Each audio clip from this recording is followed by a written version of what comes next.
कि जैसे पहले मोदी जी ने नोटबंदी किया था, आज वही मोदी जी चुनाव आयोग के कंधे पर बंदूक रख करके वोट बंदी कर रहे हैं। ये वोट का बंदी है।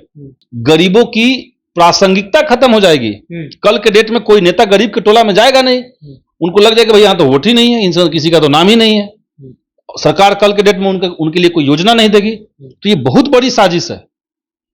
एक झटके में सरकार को लग रहा है कि भाई 20 साल से बिहार में एनडीए की सरकार चल रही है और इस 20 साल में इन्होंने गरीबों के लिए क्या किया। अभी कास्ट सर्वे का रिपोर्ट है। फालतू में नाम अपना भारतीय जनता पार्टी रखा है। लोग इन लोग का नाम होना चाहिए था भारतीय सत्ता पार्टी। सत्ता के लिए कुछ भी कर सकते हैं। ये सब सत्ता के लिए और किसी को मुगालते में नहीं रहना चाहिए कि ये चुनाव आयोग का फैसला है, क्योंकि आज के समय में चुनाव आयोग खुद ही स्वतंत्र नहीं है।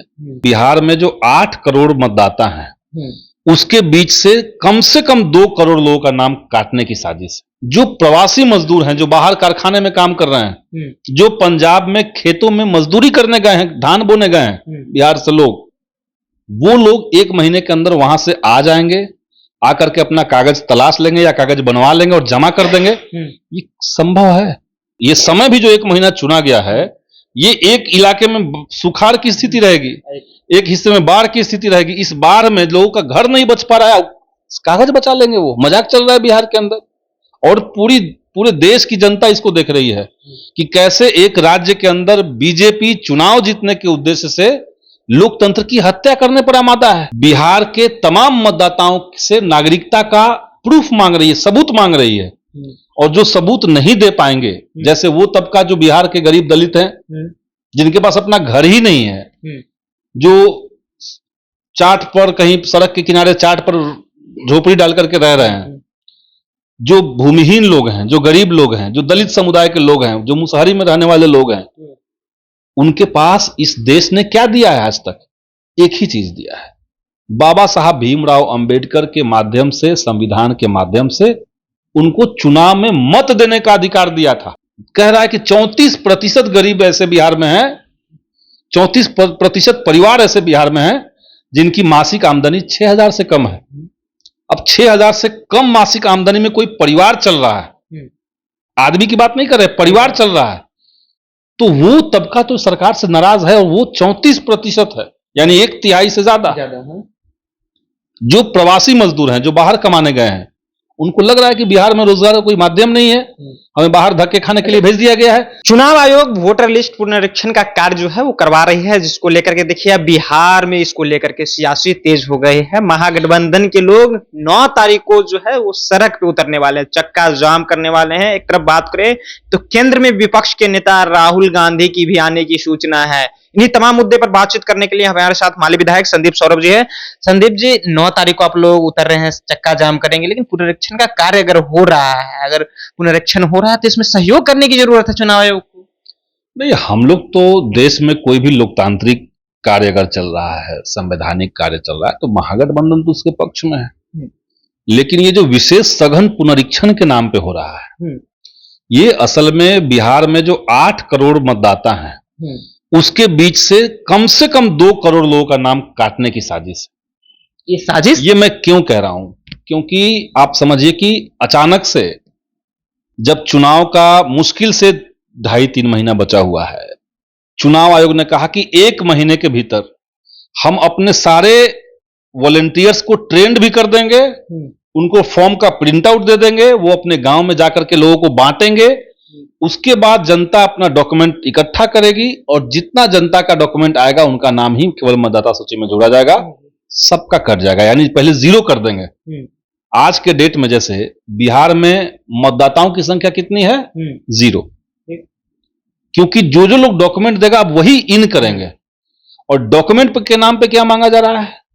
वैसे कागज जो नागरिकता का पहचान हो, जैसे आधार कार्ड है, उस पर लिखा रहता है कि यह नागरिकता का पहचान नहीं है, इसका मतलब है कि यह आधार कार्ड अब नहीं लेगा है। ड्राइविंग लाइसेंस, उस पर लिखा रहता है कि यह नागरिकता का पहचान नहीं है। यानी चुनाव आयोग डॉक्यूमेंट मांगने के जरिए बिहार के तमाम मतदाताओं से नागरिकता का प्रूफ मांग रही है, सबूत मांग रही है। और जो सबूत नहीं दे पाएंगे, जैसे वो तबका जो बिहार के गरीब दलित हैं, जिनके पास अपना घर ही नहीं है, जो चाट पर, कहीं सड़क के किनारे चाट पर झोपड़ी डाल करके रह रहे हैं, जो भूमिहीन लोग हैं, जो गरीब लोग हैं, जो दलित समुदाय के लोग हैं, जो मुसहरी में रहने वाले लोग हैं, उनके पास इस देश ने क्या दिया है आज तक? एक ही चीज दिया है। बाबा साहब भीमराव अंबेडकर के माध्यम से, संविधान के माध्यम से उनको चुनाव में मत देने का अधिकार दिया था, और कोई अधिकार उसके पास नहीं है, ना उसका घर बना है, ना कुछ बना है। अब ये जो चुनाव आयोग का फरमान है कि आपसे वो भी अधिकार छीन लेंगे, क्योंकि आपके पास अपने माता और पिता का जन्म स्थान का प्रमाण पत्र नहीं है, आपके पास मैट्रिक का सर्टिफिकेट नहीं है, आपके पास पासपोर्ट नहीं है, तो इस तरह के जो डॉक्यूमेंट मांगे गए हैं वो देश में बहुत लोगों के पास नहीं है, एक बात। और इतने कम समय में आप कह रहे हैं, जो प्रवासी मजदूर हैं, जो बाहर कारखाने में काम कर रहे हैं, जो पंजाब में खेतों में मजदूरी करने गए हैं, धान बोने गए हैं बिहार से लोग, वो लोग 1 महीने के अंदर वहां से आ जाएंगे, आकर के अपना कागज तलाश लेंगे या कागज बनवा लेंगे और जमा कर देंगे। ये संभव है? यानी बड़ी संख्या में आप लोगों को वोट डालने के अधिकार से वंचित कर रहे हैं। इसलिए हमने कहा कि जैसे पहले मोदी जी ने नोटबंदी किया था, आज वही मोदी जी चुनाव आयोग के कंधे पर बंदूक रख करके वोट बंदी कर रहे हैं। ये वोट का बंदी है, और वोट बंदी अगर किसी लोकतंत्र के अंदर हो जाए, गरीबों से अगर उनका वोट देने का अधिकार छीन लिया जाए, तो आप समझ लीजिए कि लोकतंत्र में गरीबों की प्रासंगिकता खत्म हो जाएगी।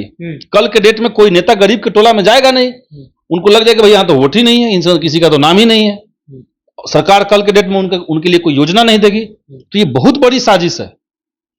एक झटके में सरकार को लग रहा है कि भाई 20 साल से बिहार में एनडीए की सरकार चल रही है, और इस 20 साल में इन्होंने गरीबों के लिए क्या किया?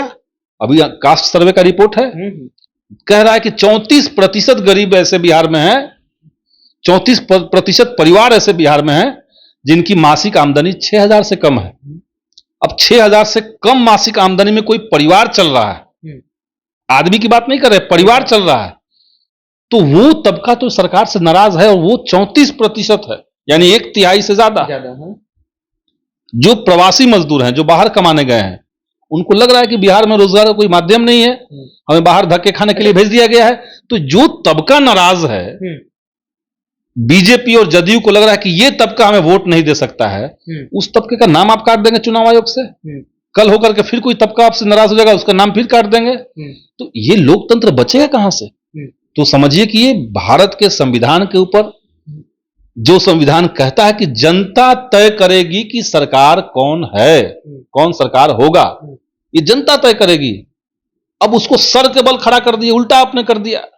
अब आप कह रहे हैं कि नहीं, सरकार तय करेगी कि कौन जनता है और कौन जनता नहीं है, सरकार तय करेगी कि कौन वोटर है और कौन वोटर नहीं है। ये तो अधिकार संविधान ने आपको नहीं दिया था। लेकिन कोसी सीमांचल और मिथिलांचल की अगर हम बात करें, तो उस समय, इस जो समय है, उस समय पानी, वहां पर जो बाढ़ की स्थिति रहती है, लोग अपने घर बचाएंगे, कागज बचाएंगे कि आएंगे वोटर लिस्ट। बिल्कुल, ये समय भी जो 1 महीना चुना गया है, ये एक इलाके में सुखाड़ की स्थिति रहेगी, एक हिस्से में बाढ़ की स्थिति रहेगी। इस बाढ़ में लोगों का घर नहीं बच पा रहा है, कागज बचा लेंगे, वो मजाक चल रहा है बिहार के अंदर। और पूरे देश की जनता इसको देख रही है कि कैसे एक राज्य के अंदर बीजेपी चुनाव जीतने के उद्देश्य से लोकतंत्र की हत्या करने पर आमादा है। फालतू में नाम अपना भारतीय जनता पार्टी रखा है लोग, इन लोग का नाम होना चाहिए था भारतीय सत्ता पार्टी। सत्ता के लिए कुछ भी कर सकते हैं, ये सब सत्ता के लिए और किसी को मुगालते में नहीं रहना चाहिए कि ये चुनाव आयोग का फैसला है, क्योंकि आज के समय में चुनाव आयोग खुद ही स्वतंत्र नहीं है। चुनाव आयोग का जो हेड होते हैं, मुख्य चुनाव आयुक्त जो होते हैं, उनके गठन करने का जो तरीका था, जो संवैधानिक प्रक्रिया थी, उसको मोदी जी ने पहले बदल दिया। पहले नियम था भाई कि प्रधानमंत्री रहेंगे, विपक्ष के नेता रहेंगे और सुप्रीम कोर्ट के चीफ जस्टिस रहेंगे, ये 3 लोग मिलकर के चुनाव आयोग का गठन करेंगे। अब मोदी जी ने कहा कि नहीं, हमारा भी एक वोट है, एक वोट विपक्ष का, एक वोट सुप्रीम कोर्ट का है। अब हम ऐसा करेंगे कि 2 वोट हमारा हो जाए। तो एक मोदी जी हो गए, एक विपक्ष के नेता हो गए, और एक सुप्रीम कोर्ट की जगह पर आ गया वहां पर सरकार का एक कैबिनेट मंत्री, यानी 2 वोट उनका होगा। तो उनका जो मर्जी रहेगा वो करेंगे। तो उन्होंने अपने मर्जी से एक आदमी को सुप्रीम साजिश के तहत हो रहा है, पूरे तरीके से साजिश है। और चुनाव आयोग ने बल्कि खुल करके बेशर्मी से कह भी दिया। चुनाव आयोग ने कहा कि बिहार से बाहर जो लोग कमा रहे हैं, वो कहां बिहार में जाके वोट डालेंगे, उनका कहना है कि बिहार के अलावा भी वो दूसरे अन्य राज्य में भी जाकर वोटिंग करते हैं ना। कहाँ करते हैं अन्य राज्यों में वोटिंग? कोई नहीं करता है।